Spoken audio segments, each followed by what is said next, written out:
शास्त्र विस्तरै या स्वयं पद्मनाभस्य मुखपद्माद्विनिसृता। आत्मीय बंधु भगनी, जय श्री कृष्ण। श्रीमद् भगवत गीता अमृत प्रदान करने वाला महाग्रंथ है।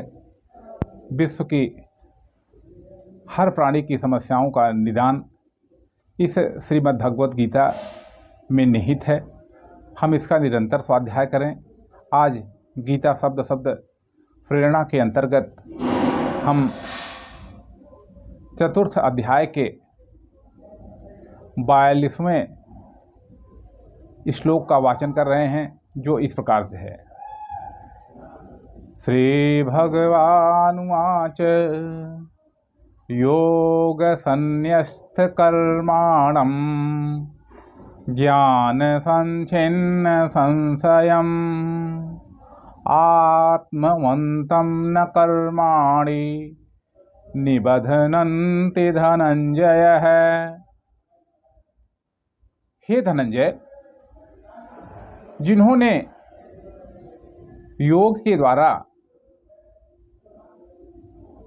समस्त कर्मों का त्याग कर दिया है,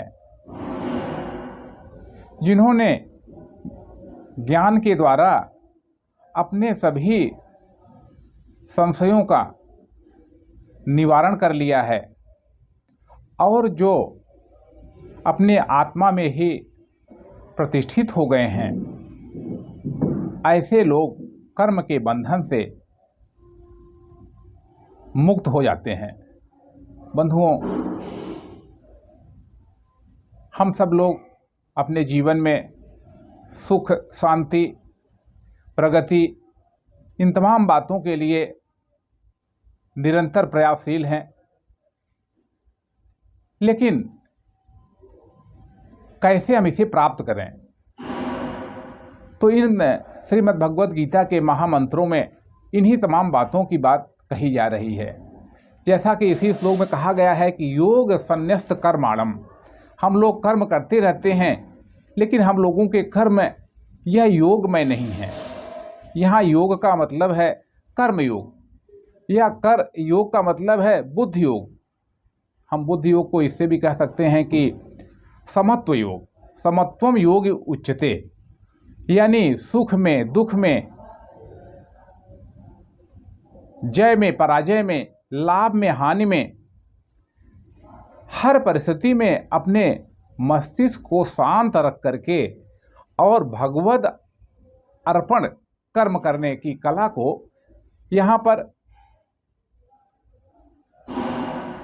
योग संन्यस्त कर्म की बात कही जा रही है।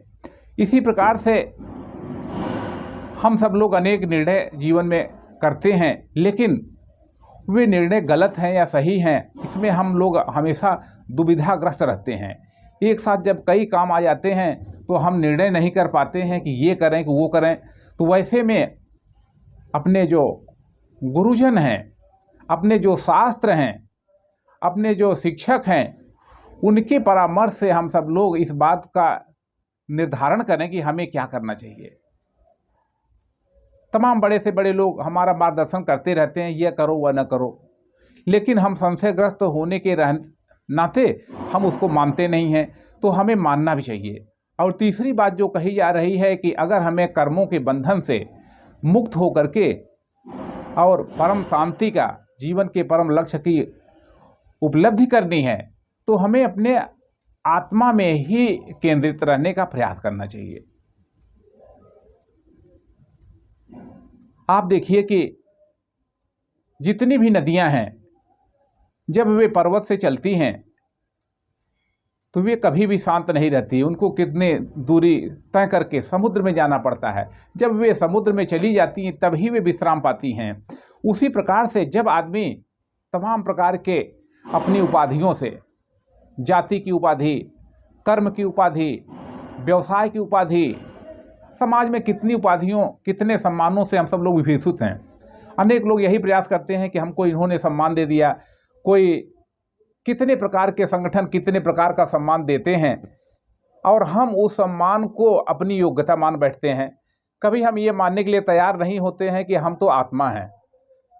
तो इसी बात को आद्य गुरु शंकराचार्य जो अपनी वाणी में कहे कि मनोबुद्धि अहंकार चित्तानि नाहम न च घ्राण नेत्रे न च श्रोत जिह्वे न च व्योम भूर्मि न तेजो न वायु चिदानंद रूप शिवोहम शिवोहम।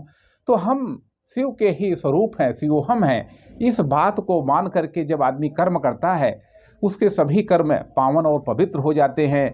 उसके कर्म बंधन उत्पन्न नहीं करते हैं, अन्यथा इन्हीं कर्म बंधनों में व्यक्ति दुखों के सागर में भटकता रहता है, न इस लोक की शांति प्राप्त कर पाता है, परलोक की बात तो जाने दीजिए।